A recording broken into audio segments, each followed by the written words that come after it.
Assalamualaikum warahmatullahi wabarakatuh.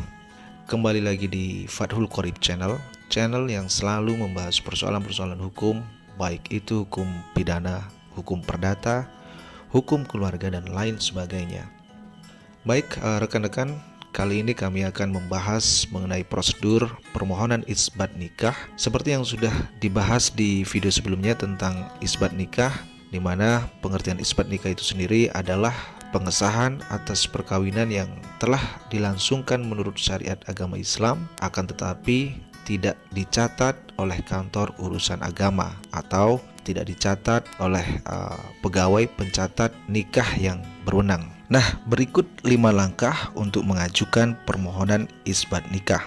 Baik rekan-rekan, langkah pertama, rekan-rekan pergi ke kantor pengadilan agama di wilayah tempat tinggal rekan-rekan. Namun, sebelum pergi ke pengadilan agama, rekan-rekan harus membuat surat permohonan isbat nikah terlebih dahulu. Surat permohonan nikah ini dapat dibuat sendiri, namun jika rekan-rekan tidak bisa, maka rekan-rekan dapat meminta bantuan di pos bantuan hukum atau pos bakum yang ada pada pengadilan setempat. Dan sebagai informasi rekan-rekan, di pos bakum ini rekan-rekan tidak akan dipungut biaya alias secara cuma-cuma. Setelah itu rekan-rekan ngambil formulir permohonan isbat nikah, dan setelah itu formulir tersebut difotokopi, dan setelah itu fotokopi formulir tersebut sebanyak 5 rangkap. Kemudian isi dan tanda tangani formulir yang telah lengkap tersebut. Setelah ditandatangani oleh rekan-rekan, maka selanjutnya rekan-rekan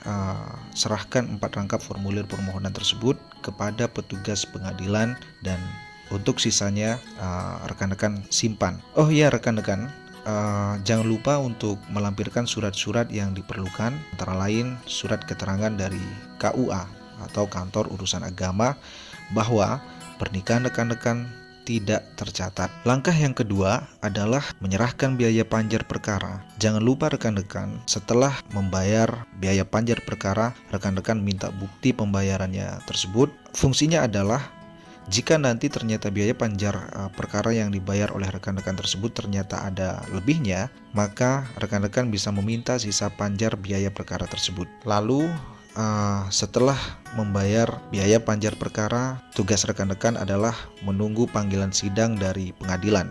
Nantinya pengadilan akan mengirim surat panggilan yang berisi tentang tanggal dan tempat sidang kepada pemohon dan termohon secara langsung ke alamat yang tertera dalam surat permohonan.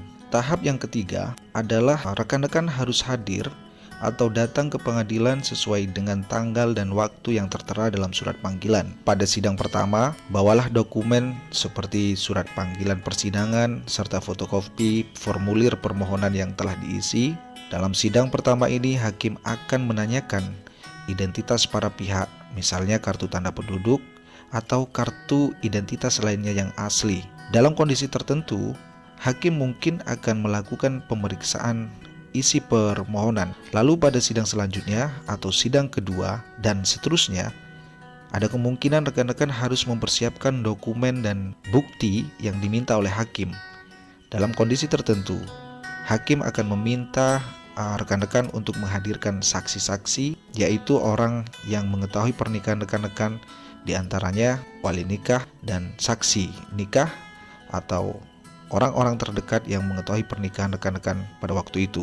Tahap keempat dari permohonan isbat nikah ini adalah jika permohonan rekan-rekan dikabulkan, maka pengadilan akan mengeluarkan putusan atau penetapan isbat nikah. Sebagai informasi tambahan, salinan putusan atau penetapan isbat nikah tersebut bisa diambil dalam jangka waktu 14 hari sejak sidang terakhir, dan dapat diambil sendiri oleh rekan-rekan ke pengadilan atau bisa juga diwakilkan kepada orang lain. Tentunya, jika rekan-rekan meminta tolong kepada orang lain, maka harus disertai dengan surat kuasa. Nah, sekarang adalah tahap yang kelima atau tahap yang terakhir. Di sini, rekan-rekan bisa langsung meminta kepada petugas kantor urusan agama atau KUA setempat untuk mencatatkan pernikahan rekan-rekan dengan menunjukkan bukti salinan putusan atau penetapan pengadilan tersebut. Oke rekan-rekan, itulah 5 tahap untuk mengajukan permohonan isbat nikah ke pengadilan agama. Semoga video ini bermanfaat dan jangan lupa untuk subscribe, like, share, dan komen. Terima kasih. Wassalamualaikum warahmatullahi wabarakatuh.